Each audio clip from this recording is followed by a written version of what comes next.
여러분 반갑습니다. 이제까지 제가 마음의 응어리를 풀어주는 것이 얼마나 중요한지는 이미 여러 번 강조드린 바 있죠. 마음의 응어리 풀어주기를 다르게 표현하자면 마음을 허용해 주는 것입니다. 응어리란 말 그대로 뭉쳐 있다는 것이죠. 물처럼 흐르지 못하고 바위처럼 딱딱하게 굳어 있는 상태를 말합니다. 세월이 흐르면서 응어리는 점점 더 커지고 다른 응어리들도 함께 쌓이면서 마음은 더욱 딱딱하게 굳어지고 무거워지게 되죠.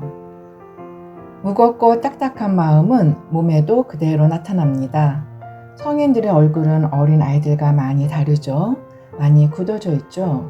어깨도 딱딱하게 굳어져 올라가 있는 경우도 많고 등이 구부정해져 있기도 합니다. 우리의 몸과 마음은 동전의 양면으로 함께 움직입니다. 다만 마음은 4차원이고 몸은 3차원이기 때문에 4차원에서 에너지가 충분히 커져서 임계점에 도달하기 전까지는 3차원에서는 잘 나타나지 않아요. 이 기간 동안은 몸이 아파서 이런저런 검사를 해도 잘 나타나지가 않죠. 검사에 이상이 없어도 얼굴 표정과 몸이 굳어져 있다면 이미 오랜 기간 마음의 응어리가 쌓여 있다고 봐야 합니다. 간혹 자녀가 굳은 얼굴을 하고 있으면 부모님들이 얼굴 좀 펴 라고 하시는데요.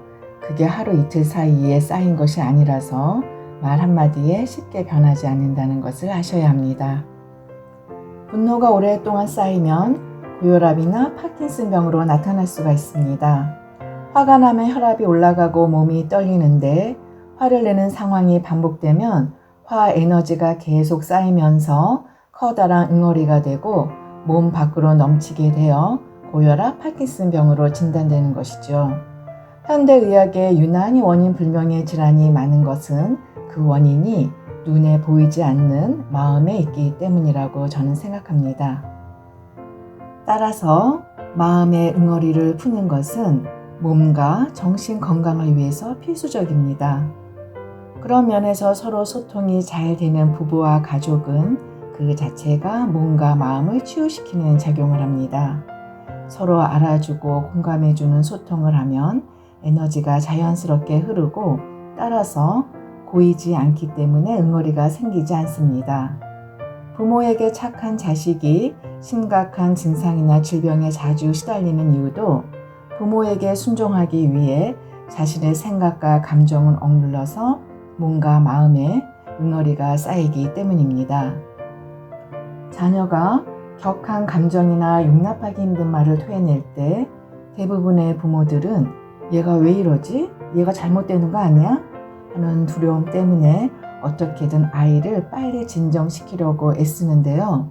그것은 마음의 응어리를 풀 수 있는 좋은 기회를 놓치는 것입니다. 쌓여있던 자녀의 에너지가 뿜어져 나오도록 허용해줘야 합니다.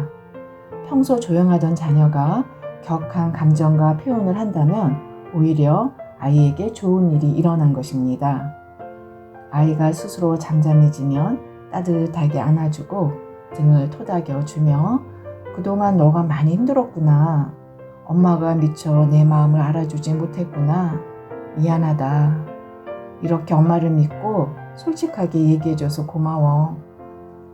언제든 엄마에게 이야기하고 싶은 거 있으면 지금처럼 망설이지 말고 솔직하게 이야기해. 라고 말해주시면 아이 마음이 한결 더 풀리고 가벼워집니다. 마음이 풀리면 대부분의 경우 아이는 스스로 엄마에게 엄마 화를 심하게 내서 미안해요 라고 말합니다. 또 공황장애가 심해서 여러 가지 신체 증상에 시달리고 계시던 환자분이 계셨는데요. 증상이 심해서 결국 항불안증 약을 복용하게 되었습니다. 다행히 약이 잘 들어서 호흡이 가빠지고 식은땀이 나기 시작할 때 곧바로 약을 복용하면 고불안증이 내려가고 공황장애 발작까지 가지 않게 되었습니다.